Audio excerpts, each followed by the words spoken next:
ممكن اجيب ولادي وانا بدرس اوس بيلدونج او جاي فيزا بحث عن عمل او اعمل لم شمل؟ لا، للاسف الشديد. فيزا البحث عن عمل انت بتقدم حساب بنكي مغلق، بيكون لتغطية تكاليف دراستك او تكاليف بحثك عن عمل بس. يعني ايه؟ يعني انت بتقدم الفيزا بتاعتك عادي تمام، وبتقدم الحساب البنكي المغلق بالنسبة لك لمصاريفك انت الشخصية في الفترة اللي انت قاعد فيها في المانيا. طيب ينفع اعمل لم شمل؟ لا، ما ينفعش تعمل لم شمل، ولا ينفع ان انت تجيب اولادك ولا زوجتك للاسف الشديد.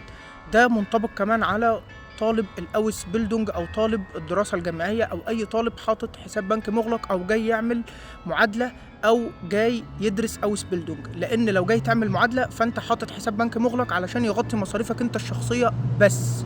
تمام. لم الشمل له متطلبات، اولها واهمها ان يكون الشخص اللي عامل لم شمل يكون موفر سكن للناس اللي هتيجي ديت، تمام، بالمساحات القانونيه اللي القانون الالماني حاططها. دي نقطه تانية، ان يكون مرتبه وراتبه مغطي مصاريف وتكلفه اقامتهم ومعيشتهم وتامينهم الصحي جوه المانيا.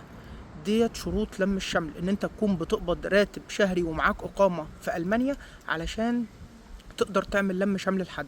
طول ما انت طالب اوس بيلدونج فانت مرتبك مش مغطي اي تكاليف واي مصاريف غير مصاريفك انت الشخصيه وسكنك واكلك وشربك بس. ولو انت جاي بحساب بنك مغلق فانت حاطط الحساب البنك المغلق ده علشان مصاريفك الشخصيه بس في خلال السنه او السنتين اللي انت قاعدهم في المانيا. لما تجيب عقد عمل ويكون معاك اقامه ساريه جوه المانيا، بتقدر ان انت تعمل لم شمل لاهلك ولاسرتك او لزوجتك او لعيالك، ايا يكن هتعمل لم شمل. تمام. هي النقطة كده. غير كده للأسف مش هتقدر تعمل لم شمل، لأن ده قانون ألماني، وهنا القانون سيد الكل. بالتوفيق إن شاء الله، وأتمنى أشوفك في ألمانيا قريب. بالتوفيق.